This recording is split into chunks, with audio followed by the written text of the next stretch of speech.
Hello दोस्तों, आप सभी का मेरे यूट्यूब चैनल में स्वागत है। आज हमारा टॉपिक है solutions of weekly test paper. Okay, तो आज हम क्या पढ़ेंगे? तो हम लोग solutions of weekly test paper अर्थात वीकली टेस्ट पेपर का क्या है सॉल्यूशन के बारे में समझेंगे। ओके, सॉरी, मैंने आप लोगों को जो वीडियो है बस 7:05 में अपलोड करना था। मैंने आप लोगों को बताया था, परंतु मैं आज इस वीडियो को अपलोड नहीं कर पाया। ओके, तो इसके लिए सॉरी। तो चलिए बढ़ते हैं हमारे आज के टॉपिक में। हमारा आज का टॉपिक है solutions of weekly test paper class 10 science अर्थात विज्ञान सब्जेक्ट का chapter 2 acid base and salt अम्ल क्षारक एवं लवण। ओके, जिसमें आप लोगों को समय 30 मिनट में दिया गया था एवं पूर्णांक 20 मार्क्स का था। ओके, तो बिना देर की चलिए इस टॉपिक में आगे बढ़ते हैं। ओके, तो हमारा पहला क्वेश्चन है भोज्य पदार्थों में पाए जाने वाले किन्हीं दो अम्लों के नाम लिखिए। ओके, तो भोज्य पदार्थों में पाए जाने वाले किन्हीं दो अम्लों के नाम को हमको लिखना है। ओके, तो चलिए इसके उत्तर को हम लोग समझते हैं। उत्तर क्रमांक 1। ओके, तो हमारा प्रश्न क्या है? तो प्रश्न है भोज्य पदार्थों में पाए जाने वाले किन्हीं दो अम्लों के नाम को लिखना है। ओके, तो भोज्य पदार्थों में पाए जाने वाले दो अम्लों के नाम है, तो पहला है जैसे कि एसिटिक अम्ल।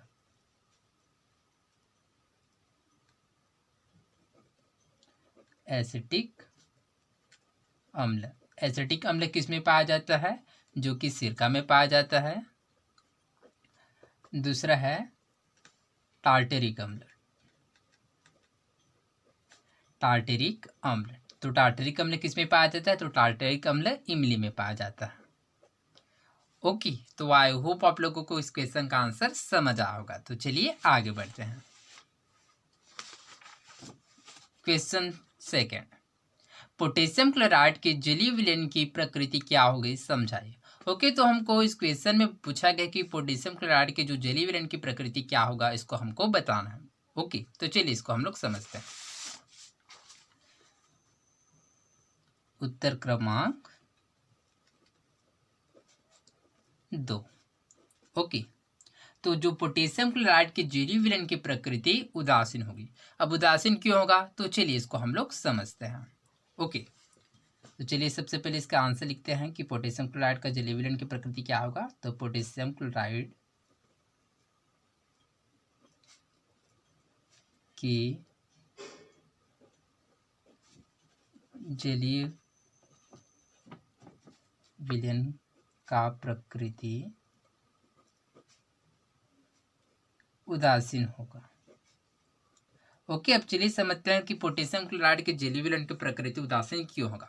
चूंकि जो पोटेशियम क्लोराइड होता है वह प्रबल क्षारक पोटेशियम हाइड्रॉक्साइड एवं प्रबल अम्ल हाइड्रोक्लोरिक अम्ल के द्वारा मिलकर बनता है, जिसकी वजह से पोटेशियम क्लोराइड के जलीय विलयन की प्रकृति उदासीन होता है। ओके, तो चलिए मैं इसको क्या है समीकरण के द्वारा समझाने का प्रयास करता हूँ ताकि आप लोग क्या है इसको अच्छे से समझ सके। जैसे कि हम लोग जानते हैं कि पोटेशियम क्लोराइड का जो फार्मूला क्या होता है, तो पोटेशियम क्लोराइड का जो फार्मूला होता है वो KCl होता है। ओके, तो जो पोटेशियम क्लोराइड होता है वो किसके द्वारा मिलकर बनता है? तो पोटेशियम क्लोराइड पोटेशियम हाइड्रॉक्साइड क्षारक एवं HCl अर्थात हाइड्रोक्लोरिक अम्ल के द्वारा मिलकर बनता है। ओके, तो मिलकर क्या बनाता है? KCl अर्थात पोटेशियम पोटेशियम क्लोराइड का निर्माण करता है एवं वाटर के मॉलिक्यूल बनाता है। जैसे कि यहाँ पर हम लोग देख सकते हैं कि जो पोटेशियम क्लोराइड होता है वह पोटेशियम हाइड्रॉक्साइड प्रबल क्षारक एवं हाइड्रोक्लोरिक अम्ल प्रबल अम्ल के द्वारा मिलकर बनता है। चूंकि हम लोग जानते हैं कि प्रबल अम्ल एवं प्रबल क्षारक के द्वारा मिलकर बनने वाले जो लवण की जो प्रकृति होता है क्या होता है? उदासीन होता है। अर्थात इस प्रकार से हम लोग कह सकते हैं कि पोटेशियम क्लोराइड के जलीय विलयन की प्रकृति उदासीन होगा। ओके, तो इसको आप लोग सिंपल वे में कैसे याद रख सकते हैं? तो इसमें आप लोग याद रखिएगा पोटेशियम क्लोराइड के जलीय विलयन का प्रकृति उदासीन होगा क्योंकि पोटेशियम क्लोराइड प्रबल क्षारक पोटेशियम हाइड्रॉक्साइड एवं प्रबल अम्ल हाइड्रोक्लोरिक अम्ल से प्रबल अम्ल हाइड्रोक्लोरिक अम्ल के द्वारा मिलकर बनता है, जिसकी वजह से जो बनने वाले विलयन की प्रकृति उदासीन होता है। ओके, तो आई होप आप लोगों को समझ आया होगा। तो चलिए आगे बढ़ते हैं। क्वेश्चन थर्ड, ताजे दूध की पीएच का मान 6 होता है, दही बन जाने पर इसके पीएच में क्या परिवर्तन होगा। ओके, तो यहाँ पर क्वेश्चन थर्ड है जो ताजे दूध के जो पीएच का मान होता है वह 6 होता है, तो इसमें हम लोगों को बताना है कि दही बन जाने पर इसके पीएच मान में क्या परिवर्तन होता है। तो चलिए इस क्वेश्चन का आंसर को हम लोग समझते हैं। ओके, उत्तर क्रमांक 3। ओके, उत्तर क्रमांक 3। ओके, तो ताजी दूध की पीएच का मान 6 होता है, किंतु दही बन जाने पर क्या होता है, H+ आयन की सांद्रता बढ़ जाता है, जिसके कारण उसके पीएच मान में परिवर्तित हो जाता था, उसके पीएच मान क्या होता है, बढ़ जाता है। अर्थात इसमें क्या रखना है, आप लोगों को H+ आयन के बारे में याद रखना है। क्योंकि हम लोग जानते हैं कि जैसे कि पीएच स्केल में मैंने आप लोगों को बताया था कि जैसे जैसे हम लोग जो अम्लीय की ओर आते हैं, अर्थात 7 से कम आते हैं, 7 से 6, 6 से 5, 5 से 4, 4 से 3, 3 से 2, 2 से 1, 1 से 0, अर्थात यहाँ पर क्या होता है, 1 और 0 में सबसे अधिक क्या होता है, अम्लीय होता है। अर्थात जैसे जैसे हम लोग क्या है 7 से कम आते हैं, वैसे वैसे इसके पीएच मान में क्या होता है, परिवर्तित हो जाता है। अर्थात इस प्रकार से हम लोग कह सकते हैं कि दूध दही होता है, इसमें क्या होता है, H+ आयन की मात्रा क्या होता है, अधिक होता है, जिसकी वजह से उसके पीएच मान परिवर्तित हो जाता है। ओके, तो इसमें याद रखिएगा कि ताजे दूध का पीएच मान 6 होता है, किंतु दही बनने में H+ आयन की सांद्रता बढ़ जाता है, जिसके कारण उसके पीएच मान परिवर्तित या फिर बढ़ जाता है। ओके, इसको आप लोग सिंपल वे में कैसे याद रख सकते हैं, तो चलिए मैं इसको आप लोगों को समझाने का प्रयास करता हूँ। जैसे कि आप लोगों ने दूध को ऑब्जर्व किया होगा कि दूध क्या है, खट्टा नहीं होता है। ओके, सामान्यतः दूध भी क्या खट्टे की कैटेगरी में आता है, परंतु वो ज़्यादा खट्टा नहीं होता है। परंतु हम लोग दही की बात करें या फिर मही की बात करें तो ये क्या है, दूध की तुलना में बहुत ही खट्टा होता है। तो स्वाभाविक सी बात है, कोई भी कि पदार्थ खट्टा क्यों होता है, क्योंकि उसमें जो H+ आयन की मात्रा क्या होता है, अधिक होता है। ओके, तो इस प्रकार से आप लोग इसका आंसर भी याद रख सकते हैं। तो आई होप आप लोगों को इस तीनों क्वेश्चन का आंसर अच्छे से समझ आया होगा। तो चलिए आगे बढ़ते हैं। क्वेश्चन 4, निम्न लवणों को अम्लीय एवं क्षारीय प्रकृति के आधार पर पृथक कीजिए, इनके रासायनिक नाम भी लिखिए। ओके, तो यहाँ पर जैसे कि एलिमेंट्स के नाम दिया अर्थात कंपाउंड यौगिक के नाम है, जैसे कि पहला है CuSO4, दूसरा है NaSCO3, तीसरा है KNO3, चौथा NH4Cl, पांचवा है NH42CO3, छठवा है CH3COONA। ओके, तो इसमें हम लोगों को क्या करना है, जितने भी दिए गए जो लवण है इसका क्या करते हैं, हम लोगों को अम्लीय एवं क्षारीय मूलक को अलग करना है, अर्थात अम्लीय प्रकृति एवं क्षारीय प्रकृति को, साथ ही क्या है इसके रासायनिक नाम को हमको लिखना है। ओके, तो चलिए इसके आंसर को हम लोग समझते हैं। उत्तर क्रमांक 4, उत्तर क्रमांक 4। ओके, तो चलिए सबसे पहले हम लोग क्या करते हैं, अम्लीय प्रकृति को लिखते हैं। अम्लीय प्रकृति लिख सकते हैं या फिर अम्लीय मूलक भी लिख सकते हैं। ओके, तो इसमें आप लोग कंफ्यूज मत होइएगा, अम्लीय प्रकृति या अम्लीय मूलक। ओके, तो चलिए इन सभी में कि मीन जो जितने भी यौगिक दिए गए हैं इन सभी का क्या करते हैं, अम्लीय मूलक को लिखते हैं। तो इसमें का अम्लीय मूलक क्या होगा, यह SO4 हो गई, यहाँ पर क्या होगा तो वो होगा ACO3 होगी, यहाँ पर क्या होगा NO3 हो गया, यहाँ पर Cl होगा। ठीक इसी प्रकार यहाँ की बात करें तो यहाँ पर CO3 होगा, यहाँ पर क्या होगा तो CH3COO, यहाँ पर क्या होगा अम्लीय मूलक होगा। ओके, तो चलिए इसको क्या है आयन के रूप में हम लोग लिखते हैं। ओके, इसको हम लोग लाइन से लिखते हैं। ओके, तो चलिए जैसे कि SO4 2- हो गया, इसको आयन के रूप में लिखना है। ओके, सभी को HCO3-, उसके पश्चात होगा NO3 1-, उसके पश्चात होगा Cl-1, उसके पश्चात होगा CO3 2- एवं लास्ट का होगा क्या होगा, वो होगा CH3COO-। ओके, सभी कंपाउंड के क्या है लाइन बाय लाइन, ये सभी का क्या है अम्लीय मूलक है। ओके, ठीक इसी प्रकार हम लोग क्षारीय मूलक की बात करते हैं। तो क्षारीय प्रकृति या मूलक। ओके, तो चलिए इसी के द्वारा हम लोग क्षारीय मूलक की बात करते हैं। तो जितना भी हम लोगों ने अम्लीय मूलक के बारे में देखा वो क्या है, जो बचे हुए सभी क्या है क्षारीय मूलक है। जैसे कि यहाँ पर CO होगा, यहाँ पर क्या होगा Na होगा, यहाँ पर K होगा, यहाँ पर यहाँ पर क्या होगा NH4 होगा, यहाँ पर NH4 यहाँ पर भी होगा, यहाँ पर क्या होगा तो है Na होगा। ओके, तो चलिए इसी प्रकार से क्या है लाइन से हम लोग इसके क्षारीय मूलक को लिखते हैं। तो इसका क्षारीय मूलक क्या होगा, तो ये होगा Cu2+, Na+, K+, NH4+, NH4+, उसके पश्चात क्या होगा तो वो होगा Na+। ओके, तो इस प्रकार से हम लोगों ने क्या अम्लीय मूलक एवं क्षारीय मूलक अर्थात अम्लीय प्रकृति एवं क्षारीय प्रकृति में वर्गीकृत किया। ओके, उसके पश्चात क्वेश्चन हमको क्या पूछा गया है, तो क्वेश्चन हमको पूछा गया है कि इनके रासायनिक नाम भी लिखे, अर्थात इसका क्या है, हम लोगों को रासायनिक नाम भी लिखना है। तो चलिए हम लोग इसका रासायनिक नाम लिखते हैं। तो इसका रासायनिक नाम क्या है, तो चलिए इसको समझते हैं।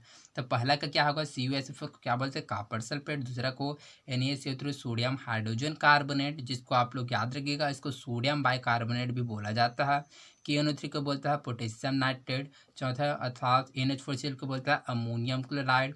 NH40CO3 इसको बोलता है अमोनियम कार्बोनेट। एवं CH3COON इसको क्या बोलते हैं, सोडियम एसिटेट। ओके, तो चलिए इसको हम लोग लिखते हैं।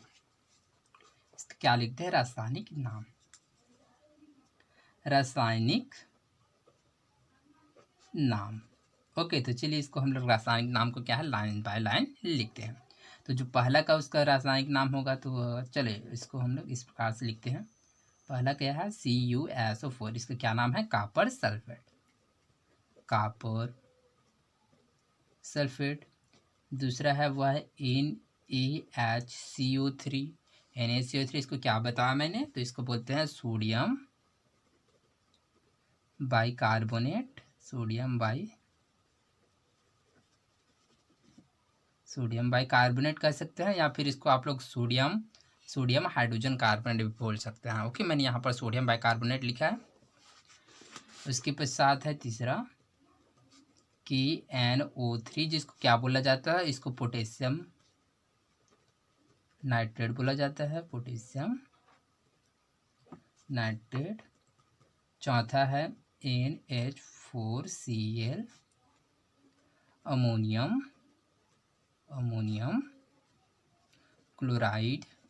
ओके, अमोनियम क्लोराइड है। पांचवा है NH4 कोष्टक में, उसके पश्चात 2CO3, इसको क्या बोलते हैं, इसको अमोनियम कार्बोनेट बोला जाता है, अमोनियम कार्बोनेट। ठीक इसी प्रकार हम लोग अगली की बात करें तो वो है CH3COON। ओके, तो इसको क्या बोलते हैं, इसको बोला जाता है सोडियम, उसके पश्चात एसिटेट। ओके, तो आई होप आप लोगों को इस फोर्थ क्वेश्चन का आंसर अच्छे से समझ आया होगा, जिसमें हम लोगों ने क्या है, अम्लीय एवं क्षारीय प्रकृति अर्थात अम्लीय एवं क्षारीय मूलक में हम लोगों ने अलग अलग किया अर्थात पृथक किया। जैसे कि आप लोग यहाँ देख सकते हैं, अम्लीय प्रकृति एवं क्षारीय प्रकृति। साथ ही क्या हम लोगों ने इसका रासायनिक नाम को लिखा। ओके, तो चलिए बढ़ते हैं हमारे अगले क्वेश्चन की ओर। तो हमारा अगला क्वेश्चन है क्वेश्चन नंबर 5, उदासीनीकरण अभिक्रिया किसे कहते हैं, उदाहरण सहित समझाए। ओके, तो हमको क्वेश्चन 5 पूछा है कि उदासीनीकरण अभिक्रिया किसे कहते हैं, इसको हम लोगों को उदाहरण सहित समझाना है। ओके, तो चलिए इसके आंसर को हम लोग समझते हैं। उत्तर क्रमांक 5। ओके, तो इसको हम लोग क्या बताना है, तो हम लोगों को उदासीनीकरण अभिक्रिया किसे कहते हैं, इसके बारे में हम लोगों को बताना है। तो चलिए सबसे पहले टॉपिक डालते हैं कि उदासीनीकरण अभिक्रिया। उदासीनीकरण अभिक्रिया। ओके, तो चलिए सबसे पहले समझते हैं कि जो उदासीनीकरण अभिक्रिया है वह क्या होता है। ओके, तो अम्ल एवं क्षारक आपस में अभिक्रिया करके लवण एवं जल का निर्माण करता है, इस अभिक्रिया को उदासीनीकरण अभिक्रिया कहते हैं। ओके, तो उदासीनीकरण अभिक्रिया किसे कहते हैं, तो अम्ल एवं क्षारक आपस में अभिक्रिया करके लवण एवं जल का निर्माण करता है, इस अभिक्रिया को ही उदासीनीकरण अभिक्रिया कहते हैं। ओके, तो हमको इसको उदाहरण के साथ समझाना है। तो जैसे कि उदाहरण लेते हैं, तो पहला जैसे कि अम्ल लेते हैं ACL हाइड्रोक्लोरिक अम्ल, क्षार लेते हैं जैसे कि NaOH सोडियम हाइड्रोक्साइड। ओके, तो आपस में विक्रिया करके क्या बनाता है, लवण अर्थात NaCl का निर्माण करता है, साथ ही वाटर के मॉलिक्यूल अर्थात जल बनाता है। ठीक इसी प्रकार दूसरा एग्जाम्पल लेते हैं, जैसे कि हाइड्रोक्लोरिक अम्ल हो गया, और क्या लेते हैं क्षार जैसे कि पोटेशियम हाइड्रोक्साइड, जो कि आपस में क्रिया करके क्या बनाता है, तो यह KCl पोटेशियम क्लोराइड बनाता है, साथ ही वाटर के मॉलिक्यूल बनाता है। ओके, तो इस समीकरण के द्वारा हम लोग इस उदासीनीकरण अभिक्रिया है उसको समझ सकते हैं, इसका डेफिनेशन को समझ सकते हैं कि उदासीनीकरण अभिक्रिया किसे कहते हैं। तो इसमें आप लोग याद रखिएगा, अम्ल एवं क्षारक आपस में अभिक्रिया करके लवण एवं जल का निर्माण करता है। इस अभिक्रिया को ही उदासीनीकरण अभिक्रिया कहते हैं। उदासीनीकरण अभिक्रिया किसे कहते हैं? तो अम्ल एवं क्षारक आपस में अभिक्रिया करके लवण एवं जल का निर्माण करता है। इस अभिक्रिया को उदासीनीकरण अभिक्रिया कहते हैं। तो आई होप आप लोगों को इस क्वेश्चन का आंसर समझ आया होगा। तो चलिए आगे बढ़ते हैं। Question number 6। जूली ने जब 5 विलयन ए, बी, सी, डी व ई की सार्वत्रिक सूचक से जांच की तब पीएच मान क्रमशः 9, 7, 1, 13 एवं 6 प्राप्त हुए। ओके, तो जूली ने क्या है, जब 5 विलयन लिया जैसे कि ए, बी, सी, डी व ई हो गया। ओके, तो उन्होंने क्या है, सार्वत्रिक सूचक के द्वारा जब इसका पीएच मान ज्ञात किया तो उनको क्रमशः 9, 7, 1, 13 एवं 6 प्राप्त हुआ। ओके, इस आधार पर बताइए कि कौन सा विलयन अ दुर्बल अम्लीय है, ब दुर्बल क्षारीय है, स प्रबल अम्लीय है, द प्रबल क्षारीय है और ई उदासीन है। ओके, तो इसके आधार पर हमको बताना है कि कौन दुर्बल अम्लीय है, कौन दुर्बल क्षारीय है, कौन प्रबल अम्ल है, कौन प्रबल क्षारीय है एवं कौन उदासीन है। ओके, तो इस क्वेश्चन का आंसर को समझने से पहले चलिए हम लोग क्या है पीएच स्केल के बारे में जानते हैं। ओके, तो जैसे कि मैंने आप लोगों को पीएच स्केल बताया था, तो चलिए उसका जो इस क्वेश्चन का जो आंसर है इसको हम लोग पीएच स्केल के द्वारा समझने का प्रयास करते हैं। ओके, तो चलिए सबसे पहले हम लोग उत्तर क्रमांक डाल लेते हैं। उत्तर क्रमांक कौन सा है? तो यह है 6 है। ओके, उत्तर क्रमांक 6। ओके, तो पीएच स्केल, चलिए सबसे पहले हम लोग पीएच स्केल बनाते हैं कि पीएच स्केल जैसे कि हम लोग यहाँ पर डिनोट करते हैं, जो कि कहाँ से स्टार्टिंग होता है, तो ये क्या होता है, 0 से स्टार्टिंग होता है। ओके, तो 0, 1, 2, 3, 4, 5, 6, 7, 8, 9, 10, 11, 12,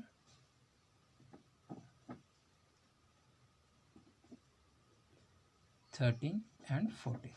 ओके, तो जैसे कि यहाँ पर हम लोग देख सकते हैं, यहाँ पर जो पीएच स्केल क्या है 0 से 14 अर्थात 0 से 14 तक होता है। ओके, तो चलिए इसको हम लोग अच्छे से डिनोट करते हैं, जैसे कि यहाँ पर मेन पॉइंट को। ओके, तो जैसे कि यहाँ पर क्या होता है, जो 7 होता है क्या करता है, उदासीन को प्रदर्शित करता है। ओके, जो 7 है किसको दर्शाता है, यह उदासीन ये 7 किसको प्रदर्शित करता है, उदासीन प्रकृति को दर्शाता है, उदासीन। ओके, तो ये 7 से कम क्या है, अम्लीय प्रकृति को दर्शाता है, अम्लीय। एवं 7 से अधिक जितने हैं 7 से 14 तक क्या है, क्षारीय प्रकृति को दर्शाता है। ओके, साथ ही इसमें आप लोग याद रखिएगा कि जैसे जैसे हम लोग 7 से कम आते जाते हैं वैसे वैसे H+ आयन की सांद्रता में क्या होता है, वृद्धि होता है। ठीक इसी प्रकार से हम लोग जैसे जैसे 7 से आगे जाते हैं वैसे वैसे OH- आयन के में क्या होता है, वृद्धि होते जाता है। ओके, इसके साथ ही आप लोग याद रखिएगा कि जैसे जैसे क्या होता है 7 से हम लोग कमाते हैं वैसे वैसे H+ आयन की क्या होता है, मात्रा में वृद्धि होता है, वैसे वैसे वह अम्लीय होता जाता है। अर्थात इस प्रकार से हम लोग कह सकते हैं यहाँ पर जो अम्लीयता होगी इससे क्या होता है, अधिक होगा। तो इस प्रकार से हम लोग कह सकते हैं कि यहाँ पर जो अम्लीय हो गया क्या होगा, दुर्बल होगा, यहाँ पर क्या होगा, प्रबल होगा, यहाँ पर भी क्या होगा, क्षार दुर्बल होगा, यहाँ पर भी क्या होगा, क्षार प्रबल होगा। क्यों? क्योंकि जैसे जैसे हम लोग क्या होता है 7 से आगे बढ़ते जाते हैं वैसे वैसे क्षारीयता में वृद्धि होता है। तो स्वाभाविक सी बात है यहाँ की तुलना में क्या होगा, यहाँ पर जो क्षार क्या होगा, अधिक होगा। ओके, तो चलिए अब इस क्वेश्चन के आंसर को समझते हैं। ओके, तो यहाँ पर क्वेश्चन पूछा गया है कि दुर्बल अम्लीय। ओके, तो जैसे कि आप लोग बता सकते हैं कि यहाँ पर दुर्बल अम्लीय कौन होगा, तो जैसे कि यहाँ पर सबसे पहले अम्ल कौन कौन सा है, तो यहाँ पर अम्ल केवल 1 और 6 था 2 है, अर्थात विलयन ए, अर्थात विलयन क्या है, C एवं विलयन E। ओके, तो इस प्रकार से हम लोग कह सकते हैं इनमें दुर्बल अम्लीय है, तो दुर्बल अम्लीय कौन होगा, तो वह दुर्बल अम्लीय 6 होगा। क्यों? क्योंकि ये क्या है, वह 7 के समीप है। ओके, तो चलिए इसका आंसर लिखते हैं। पहला है जैसे कि दुर्बल अम्लीय है, तो दुर्बल अम्लीय है कौन है, तो वह दुर्बल अम्लीय है 6, और 6 कौन सा है, विलयन E है। ओके, जैसे कि ब देते हैं। दूसरा है दुर्बल क्षारीय, तो इसमें दुर्बल क्षारीय है, जैसे कि हम लोग यहाँ पर देख सकते हैं कि दुर्बल क्षारीय कौन है, 9। यहाँ पर क्या है, 9 क्या है, दुर्बल क्षारीय। क्यों? क्योंकि यहाँ पर क्या है, यहाँ पर जैसे कि यहाँ पर क्षारीय केवल 2 ही है, 9 एवं 13। चूँकि 13 के क्षारीयता क्या है, 9 की तुलना में बहुत ही अधिक है, जिसकी वजह से यहाँ पर दुर्बल क्षारीय कौन होगा, तो वह 9 होगा। ओके, तो यहाँ पर लिखते हैं दुर्बल क्षारीय है। तो दुर्बल क्षारीय कौन है? तो वह है नौ। नौ कौन सा विलेन है? तो नौ कौन सा विलेन है? तो वह है ए विलेन है। ओके, स क्वेश्चन क्या है? तो स है प्रबल अम्लीय है। ओके, तो प्रबल अम्लीय है। ओके, तो चलिए इसका भी आंसर लिखते हैं। तो प्रबल अम्लीय, तो प्रबल अम्लीय है। इसमें प्रबल अम्लीय कौन है? तो प्रबल अम्लीय एक है। ओके, तो जो विलेन नामक सी है। 1 द है प्रबल क्षारीय है। प्रबल क्षारीय है। ओके, तो इसमें से प्रबल क्षारीय कौन है? तो प्रबल क्षारीय होगा 13। ओके, जो कि विलेन डी है। ई, ओके, तो ई कौन सा है? उदासीन है। उदासीन है, तो इनमें से उदासीन कौन है? तो स्वाभाविक सी बात है, जो 7 का वैल्यू क्या होता है? उदासीन होता है। तो इसका प्रकृति क्या होगा? उदासीन होगा। तो यह है 7। ओके, चूंकि 7 क्या है, तो इसमें आप लोग याद रखिएगा जो 7 है क्या है? विलेन नामक बी है। ओके, तो आई होप आप लोगों को इस क्वेश्चन का आंसर क्या है पेज के द्वारा अच्छे से समझ आया होगा। तो चलिए बढ़ते हैं हमारे अगले क्वेश्चन में। उत्तर क्रमांक उत्तर क्रमांक 7। ओके, तो सबसे पहले इस क्वेश्चन को समझते हैं। क्वेश्चन 7, कुछ पदार्थों की पीएच मान निम्नलिखित है। ओके, तो जैसे कि यहाँ पर हम लोग देख सकते हैं कि कुछ पदार्थ दिया गया है, उसका जो पीएच वैल्यू भी यहाँ पर डिनोट है। सारणी में दिए गए आंकड़ों का विश्लेषण कर निम्नलिखित प्रश्नों के उत्तर दीजिए। ओके, तो सारणी को समझकर क्या है, जो क्वेश्चन दिया गया है उसका आंसर को हम लोगों को देना है। जैसे कि यहाँ पर प्रदर्शित है पदार्थ पीएच मान, खाने की सोडा का विलयन जिसका पीएच मान 8.2 है, नींबू का रस का पीएच मान 2.2 है, सिरका का पीएच मान 5.5 है, सोडियम हाइड्रोक्साइड विलयन का पीएच मान 13 है, तो हम पानी का जो पीएच मान है वह 7 है। ओके, तो यहाँ पर क्वेश्चन पूछा गया है कि किन पदार्थों की प्रकृति क्षारीय है, ब किन पदार्थों की प्रकृति अम्लीय है, स किन पदार्थों की प्रकृति उदासीन है, द कौन सा पदार्थ प्रबल अम्ल है, ई कौन सा पदार्थ दुर्बल क्षारीय। ओके, तो जैसे कि मैंने बताया था कि अम्ल क्षारक एवं क्या है उदासीन कौन होता है? जो 7 से कम होता है वह अम्ल होता है, 7 से अधिक क्षार होता है एवं 7 क्या होता है? वह उदासीन होता है। ओके, तो चलिए इसके आंसर को हम लोग समझते हैं। ओके, तो जैसे कि पहला का आंसर लिखते हैं तो को पूछा गया कि किन पदार्थों की प्रकृति क्षारीय है। तो जैसे कि हम लोग देख सकते हैं यहाँ पर क्षारीय कौन कौन सा है? तो विलयन खाने के सोडे का विलयन एवं सोडियम हाइड्रोक्साइड का विलयन क्या है? क्षारीय। ओके, तो इसमें आप लोग लिख सकते हैं जैसे कि खाने के सोडे का विलयन, खाने के सोडे का विलयन एवं सोडियम हाइड्रोक्साइड विलयन, सोडियम हाइड्रोक्साइड, सोडियम हाइड्रोक्साइड विलयन। ओके, जैसे कि हम लोग देख सकते हैं खाने के सोडे का विलयन, जैसे खाने का सोडे का विलयन एवं सोडियम हाइड्रोक्साइड विलयन का प्रकृति क्षारीय है। ओके, जैसे कि दूसरा है ब किन पदार्थों की प्रकृति अम्लीय है। तो इनमें से कौन सा पदार्थ की प्रकृति अम्ल है? तो ठीक इसी प्रकार का आप लोग आंसर लिख सकते हैं। तो इनमें से नींबू का रस एवं सिरका दोनों का क्या है? जो पीएच वैल्यू है वह क्या है? 7 से कम है, जिसकी वजह से क्या होगा? ये अम्लीय, अर्थात नींबू का रस एवं सिरका का जो प्रकृति है वह अम्लीय है। ओके, किन पदार्थों की प्रकृति उदासीन है। ओके, तो जैसे कि यहाँ पर देख सकते हैं कि जो पानी का पीएच मान क्या होता है? 7 होता है, जिसकी वजह से इसका जो प्रकृति है वह क्या है? उदासीन, अर्थात पानी की प्रकृति उदासीन है। ओके, द कौन सा पदार्थ प्रबल अम्ल है। ओके, तो अब इसमें हम लोगों को बताना है कि प्रबल अम्ल है कौन सा। ओके, तो जैसे कि मैंने यहाँ पर डिनोट किया था, जैसे कि यहाँ जैसे जैसे आगे बढ़ते जाते वैसे वैसे अम्ल की प्रबलता बढ़ता है। तो इसकी वजह से यहाँ पर जो अम्ल केवल 2 ही है, 2.2 एवं 5.5, जिसकी वजह से यहाँ पर जो प्रबल अम्ल क्या हुआ? 2.2। ओके, तो इस वजह से इसका जो आंसर होगा क्या होगा? नींबू का रस। ओके, तो नींबू का रस प्रबल अम्ल है। ओके, ई है कौन सा पदार्थ दुर्बल क्षारीय। ओके, तो इसमें हम लोगों को बताना है कि दुर्बल क्षारीय कौन सा है। तो जैसे कि यहाँ पर 2 ही क्षार है, जैसे कि खाने के सोडा का विलयन एवं सोडियम हाइड्रोक्साइड विलयन, अर्थात खाने के सोडा का विलयन का जो क्षार है वो जो क्षार है वो क्या होगा? दुर्बल क्षारीय। ओके, तो आई होप आप लोगों को इन सभी क्वेश्चन का आंसर अच्छे से समझ आ होगा। ओके, तो इस सभी क्वेश्चन का आंसर आप लोगों ने जो आंसर लिखा है उससे आप लोग मिलान कीजिएगा, और कहीं पर यदि मिस्टेक होगा तो आप लोग उसको त्रुटि को सुधार कीजिएगा, ताकि आप लोगों को क्या है उसको अच्छे से समझ आ जाए। ओके, तो इसके साथ ही आप लोग क्या है इसका जो नंबर आप लोगों को स्वयं आप लोगों को डिनोट करना है कि आप लोगों ने कितना स्कोर किया। ओके, साथ ही क्या है आप लोगों को समय के अनुसार आप लोगों का इम्प्रूवमेंट होगा। ओके, यदि कोई मिस्टेक होगा तो क्या है आप लोग सुधार करना। ओके, तो जैसे कि मैंने आप लोगों को यहाँ पर बताया था कि जो फर्स्ट सेकंड एवं थर्ड क्या है दो दो मार्क्स था, अर्थात तीनों में से क्या है आप लोगों को दो बनाना था, जो टोटल क्या है 20 मार्क्स का क्वेश्चन था। ओके, तो आई होप आप लोगों को समझ आया होगा। तो आज के लिए बस इतना है। यदि कोई क्वेश्चन आप लोगों को अच्छे से समझ नहीं आया होगा तो आप लोग उसको कमेंट बॉक्स में पूछ सकते हैं। तो आज के लिए बस इतना ही, मिलते हैं अगले वीडियो में। धन्यवाद।